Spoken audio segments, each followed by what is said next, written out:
Assalamualaikum warahmatullahi wabarakatuh. Selamat datang di seminar riset mahasiswa saya yang keempat yang berjudul Analisis Intensif Whistleblowing Auditor Internal. Pertama-tama izinkan saya untuk berterima kasih kepada Bapak Profesor Slamet Singkiri sebagai penguji satu saya, Bapak Suyanto sebagai PhD sebagai penguji dua saya, dan Bapak Profesor Mahfud Solihin PhD sebagai penguji tiga saya. Langsung saja kita lanjutkan kepada pembahasan kita terhadap latar belakang. Pertama, latar belakang tentang whistleblowing itu sendiri. Apa itu whistleblowing? Whistleblowing itu kalau menurut Inir dan Miseni pada tahun 2008 mengatakan bahwa whistleblowing adalah pengungkapan yang dilakukan oleh anggota organisasi baik masih aktif ataupun tidak tentang suatu kegiatan yang tidak etis, tidak bermoral dan berpotensi menimbulkan kerugian pada organisasi. Nah, kemudian mengapa whistleblowing itu menjadi penting? Whistleblowing itu penting dikarenakan dengan banyaknya pengakuan terhadap peran para whistleblower yang menyingkap informasi kepada publik tentang adanya penyimpangan, pelanggaran hukum dan etika, korupsi atau situasi berbahaya lainnya. Kemudian juga berdasarkan dengan survei yang dilakukan oleh Institut Bisnis Etik tahun 2007 menyimpulkan bahwa seperempat karyawan mengetahui kejadian tersebut, tetapi lebih dari separuh 50 atau 52% karyawan mengetahui pelanggaran tersebut, tetapi dia tidak melakukan apa-apa. Dengan demikian, Komite Nasional Kebijakan Governance pada tahun 2008 beranggapan bahwa keengganan untuk melakukan pelanggaran yang diketahui dapat diatasi melalui penerapan sistem whistleblowing yang efektif, transparan, dan bertanggung jawab. Kemudian Super Fraud Indonesia yang dilakukan oleh ACEV pada tahun 2019 menunjukkan bahwa fraud yang paling sering terjadi dan menyebabkan kerugian terbesar di Indonesia adalah tindak pidana korupsi. Kemudian berdasarkan hasil survei dari ACEV pada tahun 2019 tersebut juga mengungkapkan bahwa media yang berperan yang paling besar dalam mendeteksi fraud yaitu melalui sarana atau kanal laporan pengaduan yang apabila diteruskan berasal dari karyawan perusahaan di mana korupsi terjadi.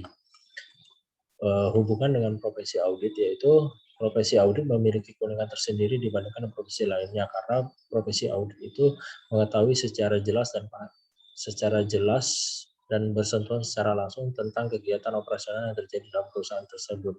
Namun menurut Hengki Latan tahun 2012 dan Fillmore Allen tahun 2013 menyatakan bahwa sering terjadi bahwa auditor dan manajemen bekerja sama untuk menipu publik sehingga menutup-nutupi jika terjadi sesuatu kegiatan yang tidak etis ataupun tidak bermoral dan berpotensi merugikan. Dengan demikian, dapat dikatakan bahwa terdapat sejumlah faktor yang mempengaruhi loyalitas auditor seperti misalnya kode etik dan profesional auditor, persyaratan pelaporan dan saluran pelaporan, serta penilaian kepentingan publik. Pada penelitian sebelumnya, sebenarnya penelitian tentang whistleblowing ini setelah banyak dilakukan, akan tetapi penelitian tentang intensi whistleblowing yang dapat memberikan kesimpulan secara umum di dalam suatu negara masih belum banyak dilakukan, khususnya untuk profesi audit internal di Indonesia. Dengan demikian, saya merasa perlu dilakukan penelitian tentang intensi whistleblowing di antara auditor internal yang menjadi anggota di Institute of Internal Auditor Indonesia. Kemudian mengapa penelitian ini penting ya seperti tadi yang saya jelaskan bahwa belum banyak dilakukan penelitian tentang internal intensi whistleblowing auditor internal. Kemudian untuk rumusan masalah mengapa whistleblowing itu dibutuhkan, muncul pertanyaan ini berdasarkan dari hasil survei di Institute of Business Ethics tahun 2007 dan juga survei Fraud Indonesia pada tahun 2019 yang telah saya jelaskan tadi sebelumnya. Kemudian hubungan dengan profesi audit juga karena profesi audit itu tadi berhubungan secara langsung dengan kegiatan operasional perusahaan dan mengapa audit internal itu yang dipilih. Pertama-tama adalah audit internal itu adalah seorang karyawan yang ditunjuk oleh manajemen untuk bertanggung jawab sebagai mengawasi kegiatan operasional di dalam perusahaan. Akan tetapi kalau kita hubungkan pada latar belakang tadi sebelumnya, dikatakan bahwa seorang karyawan itu memiliki dilema tersendiri untuk melaporkan suatu perilaku tidak etis tersebut dikarenakan banyaknya resiko-resiko yang mungkin saja dapat terjadi ketika whistleblowing dilakukan oleh karyawan tersebut. Nah, yang ini berhubungan langsung dengan audit internal meskipun audit internal itu sendiri telah memiliki kewajiban bahwa mereka harus melaporkan suatu kegiatan yang tidak etis. Nah, tetapi karena mereka juga berasal dari karyawan tentu akan ada suatu konflik di dalam diri masing-masing, sehingga menurut peneliti itu dapat berpotensi mempengaruhi intensi whistleblowing auditor internal. Pertanyaan dan tujuan penelitian, yaitu pertanyaan pada penelitian ini, apakah faktor individual atau demografi, sikap terhadap whistleblowing, pengambilan perilaku yang dirasakan, dan locus of control dimoderasi oleh faktor isomorfisme berdasarkan teori institusional isomorfisme mempengaruhi intensi auditor internal untuk melakukan whistleblowing. Tujuan penelitian ini sendiri yaitu untuk memberikan bukti empiris tentang faktor individual, yaitu demografi, sikap terhadap whistleblowing, pengendalian perilaku yang dirasakan, dan locus of control yang mempengaruhi intensi whistleblowing auditor internal dengan faktor isomorfisme berdasarkan teori institusional isomorfisme sebagai moderator. Tinjauan pustaka pertama-tama tentang faktor variabel yang digunakan pada penelitian ini, yaitu faktor individual yang terdiri dari 4 variabel dan juga faktor moderasi yang terdiri dari 2 variabel. Yaitu kalau variabel independen itu sendiri, yaitu faktor individual yang terdiri dari 4 ini berdasarkan dari beberapa penelitian, yaitu pertama faktor demografi berdasarkan pada penelitian dari Brennan Kelly tahun 2007, kemudian penelitian juga dari Ahmad et al. Pada tahun 2012. Kemudian sikap terhadap whistleblowing, penilaian perilaku yang berasal dari penelitian dari Fillmore Allen tahun 2013, dan juga locus of control pada Ahmad et al. Pada tahun 2012. Kemudian teori institusional isomorfisme, yaitu sebagai variabel moderasi, yang pertama dukungan organisasional dan juga norma kelompok. Kedua variabel moderasi ini saya gunakan berdasarkan dari keyakinan dari Fillmore Allen pada 2013 bahwa kedua variabel ini dapat mempengaruhi faktor individu auditor untuk melakukan whistleblowing. Akan tetapi Fillmore Allen pada 2013 itu menggunakan sampel pada auditor eksternal, sedangkan pada penelitian ini menggunakan auditor internal yang mungkin dapat memoderasi faktor individual dan auditor internal untuk melakukan whistleblowing. Penjelasan setiap variabel pertama adalah whistleblowing, yaitu seperti tadi kita jelaskan, yaitu budaya whistleblowing membantu meningkatkan budaya organisasi publik dan privat untuk mencegah kesalahan, musibah, kecelakaan, menjaga keselamatan serta kesehatan publik. Itu berdasarkan dari argumentasi Weber dan Ackenbold tahun 2015. Dan seperti yang sudah saya katakan tadi sebelumnya, bahwa manajer atau supervisor lebih sering belajar tentang kesalahan terjadi di perusahaan hanya ketika seseorang melaporkan kesalahan tersebut berdasarkan argumentasi dari Mir Komisari tahun 2016. Karena apa auditor internal yang dipilih? Kalau berdasarkan dengan pengertian IA pada tahun 2019, audit internal adalah aktivitas asuransi dan konsultasi yang independen dan objektif yang dirancang untuk memberi nilai tambah dan meningkatkan operasi organisasi. Dengan demikian dapat dikatakan bahwa audit internal ini berperan untuk memberikan konsultasi yang independen dan objektif. Akan tetapi jika kita kembalikan kepada teori yang dikatakan dari Susmanji pada tahun 2012 bahwa audit internal itu berasal dari karyawan yang ditunjuk oleh manajemen untuk menjadi pengawas pada kegiatan operasional yang terjadi dalam lingkungan perusahaan tersebut, sehingga untuk dapat mencegah terjadinya kesalahan ataupun potensi yang dapat mengakibatkan kerugian pada perusahaan tersebut. Meskipun secara kode etik audit internal itu untuk memberikan nilai tambah dan meningkatkan operasi organisasi dan pengawasan, akan tetapi risiko-risiko tersebut tentu saja berpotensi dapat terjadi kepada audit internal, meskipun itu sudah menjadi tugas mereka itu sendiri ya. Kemudian faktor demografi berdasarkan dari penelitian dari Amar et al. 2012, Brandon dan Kelly 2007, dan juga Nisar et al. Pada tahun 2019 yang mengatakan bahwa faktor demografi mungkin berhubungan dengan whistleblowing dari responden. Kemudian juga pengungkapan dari Nisar et al. Pada tahun 2019 yang mengatakan bahwa wanita cenderung untuk melakukan whistleblowing ketika wanita melihat ada perilaku tidak etis yang terjadi dalam lingkungan kerja. Meskipun pada penelitian ini tidak akan meneliti apakah ada kecenderungan antara pria dan wanita, akan tetapi berdasarkan dari kesimpulan yang diungkapkan oleh Nisar pada tahun 2019, peneliti beranggapan bahwa mungkin saja faktor demografi dapat berpengaruh terhadap intensi whistleblowing auditor internal. Kemudian sikap terhadap whistleblowing, yaitu suatu sikap adalah penilaian seseorang terhadap tingkat persetujuan atau ketidaksetujuan dari perilaku tertentu. Sikap terhadap perilaku adalah jumlah keyakinan individu tentang konsekuensi perilaku dan evaluasi mereka terhadap konsekuensi tersebut. Sikap akan memiliki efek independen dan langsung pada intensi untuk melakukan whistleblowing dengan menilai seberapa baik atau tidak menguntungkan seseorang terhadap whistleblowing. Artinya adalah berdasarkan dari pengertian ini dikatakan bahwa seseorang itu dapat berperilaku tertentu berdasarkan anggapan atau sikap terhadap suatu perilaku tertentu. Misalnya dalam penelitian ini adalah sikap terhadap whistleblowing. Sikap terhadap whistleblowing artinya anggapan seseorang terhadap whistleblowing itu sendiri, apakah whistleblowing ini jika dilakukan dapat menguntungkan ataupun tidak. Bisa jadi pada saat seseorang melakukan whistleblowing itu akan menguntungkan bukan berarti menguntungkan secara pribadi, akan tetapi menguntungkan untuk organisasi juga, untuk organisasi bukan untuk kepentingan pribadi ya, karena tujuan dari whistleblowing itu sendiri adalah untuk mencegah terjadinya kecurangan ataupun potensi kerugian yang lainnya yang mungkin saja dapat terjadi selama kegiatan operasional perusahaan itu berlangsung. Kemudian pengendalian perilaku, menurut teori perilaku terencana, semakin besar pengendalian perilaku yang dirasakan individu, maka semakin besar kemungkinan niatnya untuk melakukan suatu perilaku.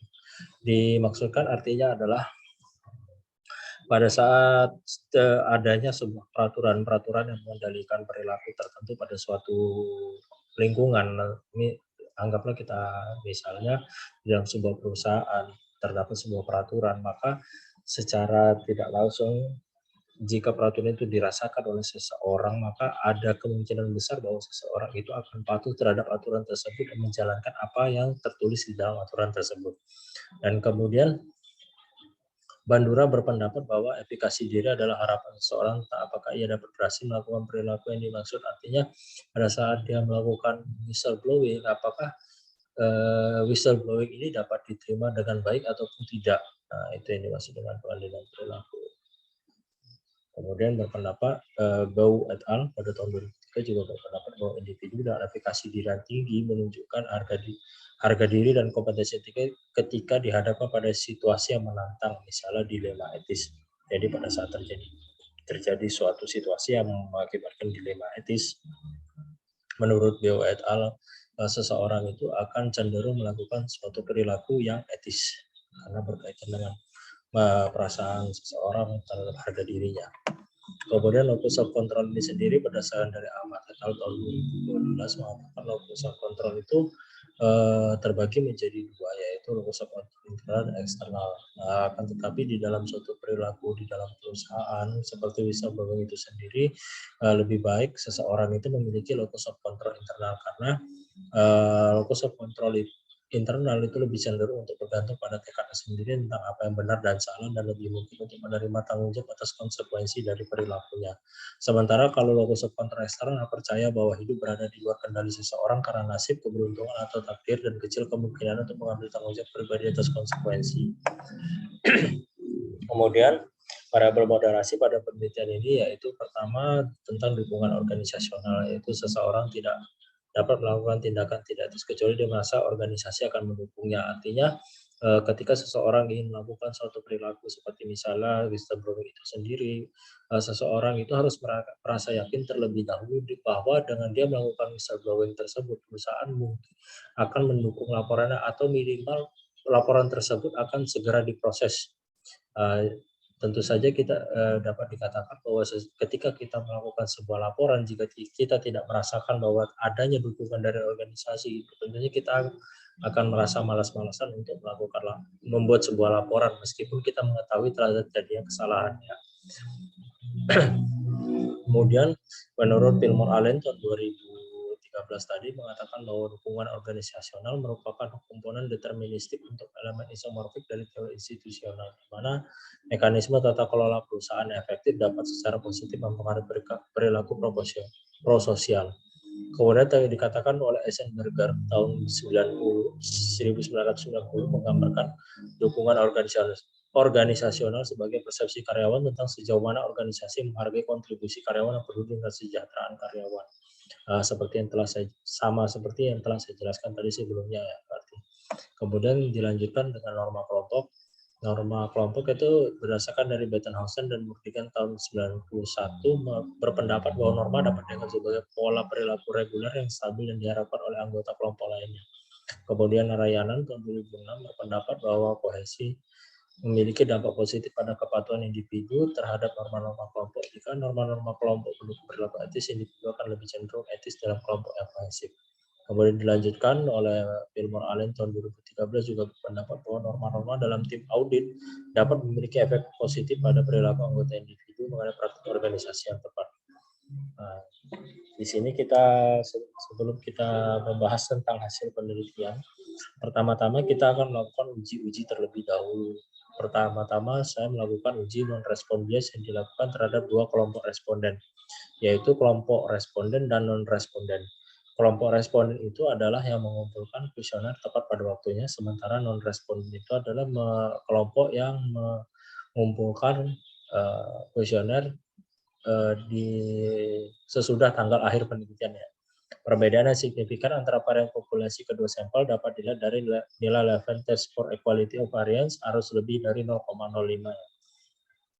Berdasarkan dari hasil tes yang telah saya lakukan, ini dari dua kelompok antara responden dan non-responden. Responden berjumlah 33 orang dan non-responden 19 orang dengan masing-masing variabel. Levene testnya itu signifikansi di atas 0,05 dapat kita lihat berdasarkan dari angka-angka pada tabel tersebut, dan juga nilai independent testnya juga yang signifikansi totalnya lebih dari 0,05, sehingga dapat dikatakan bahwa jika seandainya pun 19 responden yang mengumpulkan kuesioner di luar dari batas akhir penelitian tetap dimasukkan dalam penelitian ini, akan menghasilkan kesimpulan yang sama meskipun jumlah total dari respon kita adalah 52, sedang 33 orang ini adalah yang mengumpulkan yang sebelum akhir penelitian atau tepat waktu ya. Jadi, meskipun yang tepat waktu dan tidak tepat waktu misalnya dikumpulkan menjadi satu tetap diuji, itu akan tetap menghasilkan kesimpulan yang sama, sehingga dengan demikian peneliti beranggapan bahwa non-responden tidak perlu dimasukkan di dalam penelitian ini karena mereka mengumpulkan sesudah tanggal akhir penelitian. Kemudian uji validitas dilakukan dengan menggunakan analisis faktor, yaitu sebuah teknik yang digunakan untuk mencari faktor-faktor yang mampu menjelaskan hubungan atau korelasi antar berbagai indikator independen diobservasi. Berdasarkan dengan pengertian dari Widarjono tahun 2020 dan dikatakan oleh Hare et al. Pada tahun 2019, pernyataan kuesioner dianggap menjadi bagian faktornya apabila nilai faktor loading di atas 1 sama dengan 0,5. Pada tesis saya, Bapak-Bapak penguji dapat melihat hasil uji dari setiap pertanyaan pada kuesioner saya, yaitu memiliki faktor loading yang di atas 0,5. Kemudian uji reliabilitas ini berdasarkan nilai alpha Cronbach, yaitu di atas 0,6, maka dapat dikatakan bahwa kuesioner tersebut reliable ya. Berdasarkan dari alpha Cronbach setiap variabel dapat disimpulkan bahwa setiap variabel reliable. Kemudian analisis deskriptif pada faktor demografi, yaitu berdasarkan dari jenis kelamin, kelompok usia, dan lama bekerja. Laki-laki sebesar 81,8% dan perempuan 18,2%. Variabel jenis kelamin pada faktor demografi itu penyebaran data itu tidak merata berdasarkan pada bukti standar deviasi yang lebih besar daripada mean. Sedangkan kelompok usia dan lama bekerja penyebaran data dikatakan secara merata karena angka mean yang lebih besar daripada standar deviasinya. Kemudian selanjutnya sebelum kita masuk ke dalam analisis regresi, sebelumnya kita harus lakukan uji-uji terlebih dahulu, yaitu uji asumsi klasik. Uji asumsi klasik pada penelitian ini dilakukan dengan tiga cara, yaitu pertama uji normalitas. Uji normalitas ini sendiri dilakukan dengan dua metode, yaitu dengan grafik normal pp-plot, kemudian menggunakan tabel Kolmogorov-Smirnov.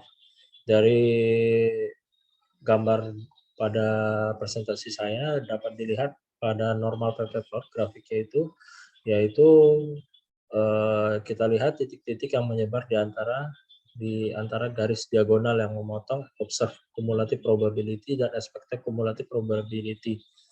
Titik-titik menyebar di sekitar garis diagonal dan mengikuti garis diagonal dan dia tidak ada yang sampai melebar terlalu jauh dari garis diagonal. Dapat dikatakan bahwa dengan demikian data terdistribusi secara normal.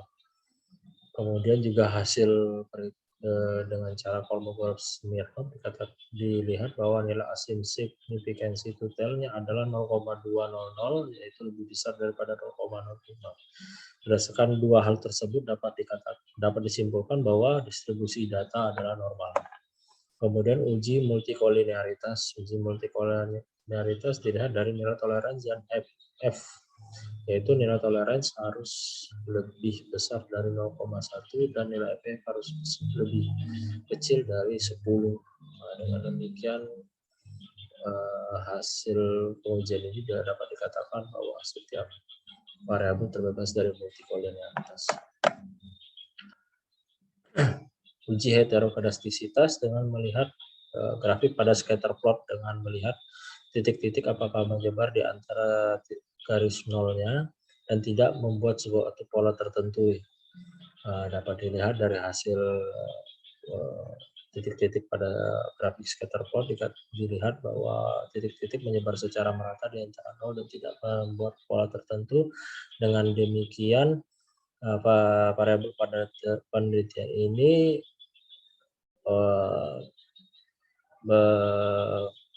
memenuhi asumsi heterokedastisitas. Berarti variabel pada penelitian ini tidak homokedastisitas tapi heterokedastisitas. Kemudian langsung kita lanjutkan pada analisis regresi, yaitu analisis hasil perhitungan analisis regresi, yaitu Y. Dapat dilihat hasil angkanya, yaitu dengan demikian dapat kita simpulkan bahwa jika suatu variabel independen itu dianggap nol atau tidak ada, maka dapat dikatakan bahwa intensi whistleblowing auditor internal itu bernilai minus 197,231. Akan tetapi dapat kita katakan bahwa tidak mungkin setiap variabel itu bernilai nol. Itu di sini kita asumsikan saja jika nilai setiap variabel itu adalah nol, maka intensi whistleblowing auditor internal itu bernilai minus atau bisa dikatakan bahwa auditor internal itu tidak mungkin melakukan whistleblowing.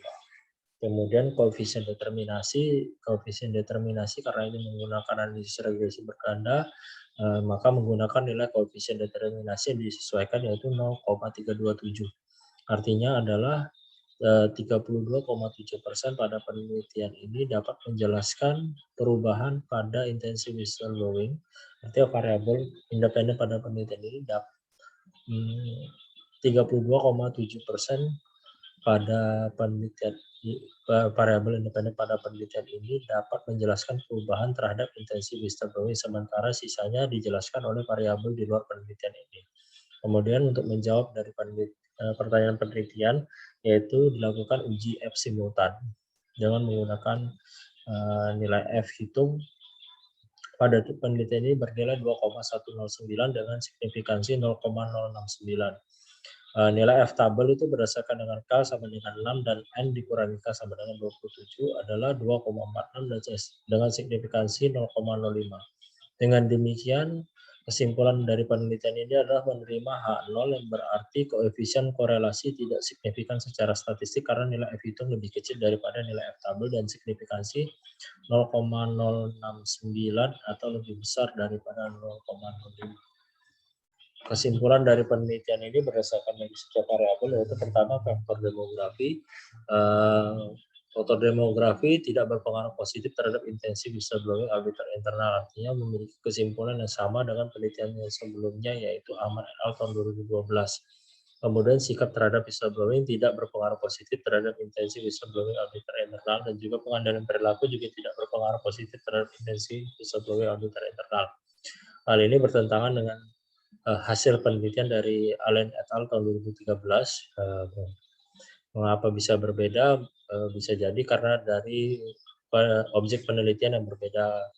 Allen et al. Pada tahun 2013 melakukan penelitian terhadap auditor eksternal, sementara saya melakukan penelitian terhadap auditor internal. Kemudian locus of control berpengaruh positif terhadap intensi whistleblowing auditor internal, yaitu sama dengan hasil penelitian kesimpulan dari peneliti Ahmad et al. Tahun 2012. Kemudian dukungan organisasional tidak berpengaruh positif terhadap intensi whistleblowing auditor internal, yaitu tidak sama dengan Hughes et al. Tahun 94 dan juga Kaplan dan Mercaton tahun 2001.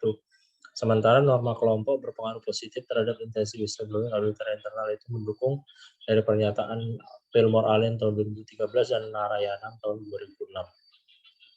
Sementara dukungan organisasional dan norma kelompok itu tidak memoderasi hubungan antara faktor demografi, sikap terhadap whistleblowing, pengendalian perilaku, dan kontrol terhadap intensi whistleblowing antara auditor internal. Artinya penelitian ini tidak mendukung keyakinan atau kesimpulan dari hasil penelitian dari Fillmore Allen tahun 2013. Keterbatasan pada penelitian ini yaitu penelitian ini mengambil sampel auditor internal dari IA Indonesia tanpa memilah mana yang auditor internal dari pemerintah atau swasta. Kemudian yang kedua itu penelitian ini juga mendapatkan respon yang cukup rendah dari auditor internal menjadi anggota IA Indonesia. Berdasarkan dari keterangan dari IA Indonesia itu sendiri, keterbatasan yang kedua ini bisa saja terjadi dikarenakan mungkin tidak semua auditor internal itu pernah bersentuhan dengan whistleblowing atau berhadapan dengan whistleblowing, mungkin saja. Sehingga responden di dalam penelitian saya yang tidak memberikan respon mungkin saja merasa bahwa mereka tidak cukup qualified untuk mengisi kuesioner dari saya karena mereka merasa bahwa tidak pernah bersentuhan atau berhadapan langsung dengan whistleblowing. Kemudian yang ketiga, penelitian ini hanya mengumpulkan data melalui kuesioner dan tidak melakukan wawancara lebih lanjut kepada responden. Keterbatasan yang ketiga ini terjadi dikarenakan dari situasi yang kurang mendukung dan juga sulitnya pihak IIA pun tidak berkenan untuk memberikan informasi pribadi yang berkaitan dengan anggota mereka, sehingga saya tidak mungkin melakukan wawancara melalui telepon ataupun video call atau hal-hal lainnya dikarenakan saya tidak memiliki informasi pribadi tersebut. Demikian presentasi dari saya, kurang dan lebihnya saya mohon maaf. Sekian dan terima kasih. Wassalamualaikum warahmatullahi wabarakatuh.